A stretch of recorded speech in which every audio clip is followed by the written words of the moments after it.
The offense of one person caused disaster to reign. Same way, but greater version. Why is it same way? That it could go through generations. He said in the same way, going through generations and all through all of humanity, but in a greater capacity, with a greater potency, with a greater result, with a greater grip on man. Those who have obtained the abundance of grace and the gift of righteousness, he says they will reign in life. Now, it is not everybody that has obtained. So, this reigning in life is confined to them who have received the abundance of grace and the gift of righteousness.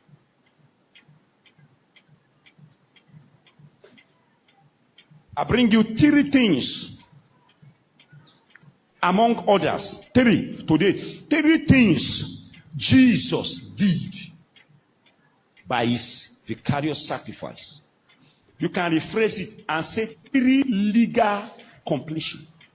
3 legal completion. These ones were completed legally. These ones were finished. 3 legal completion.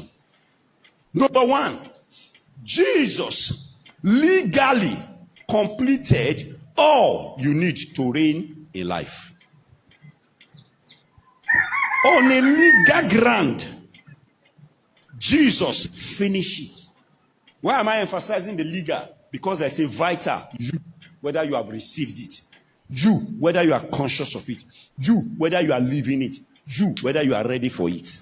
Legally, Jesus made it a possibility that the offense, the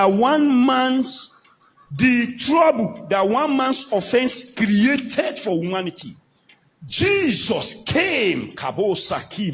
Every time I think about Jesus came, it just gets me stirred up.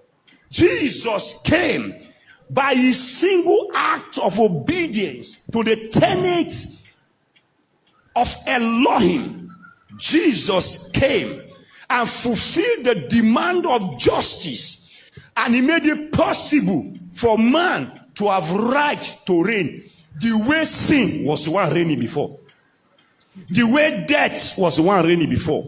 As by one man's offense, death, all kinds of death, transient death, emotional death, spiritual death, physical death, biological death, financial death, called death of any kind.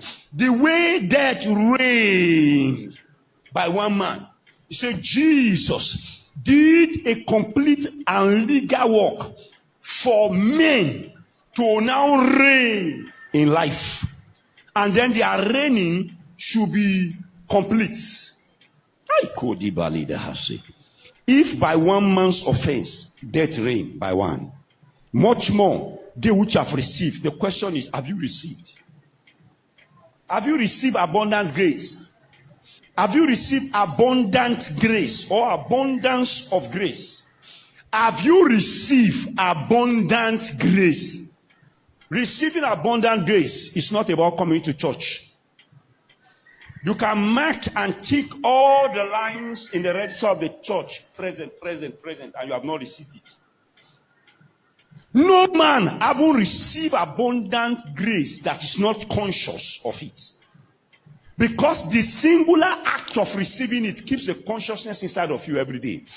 In fact, it is the consciousness of it that makes you say you have received it.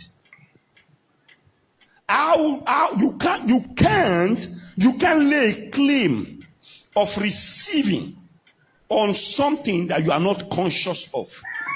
So part of the ground on which the abundance of grace is received by a person is to be conscious of grace itself. I don't know whether you heard my English. Number 2, conscious of the gift of righteousness. The consciousness of the gift of righteousness is your access to receiving it.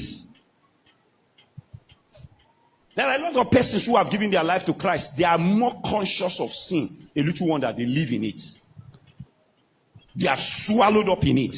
They do their activity. Sin consciousness is also sin. Okay, more to see that. The Bible says the thought of foolishness is sin. I mean the thought. You have not acted foolishly. The thought of foolishness is sin. Sin consciousness is sin. It's worse than disobeying the law. Because that is a man who looked at Jesus face to face and said, "You are a liar." Or that you claim, all your claim that you procure this and that for me is not true. And you can't be free from sin that you are conscious of. You can't. In the concept of righteousness, the first thing to establish is righteousness consciousness. In the concept, there is a concept of sin. I don't know if I've taught it in Italy before. The early days of ECC, I taught about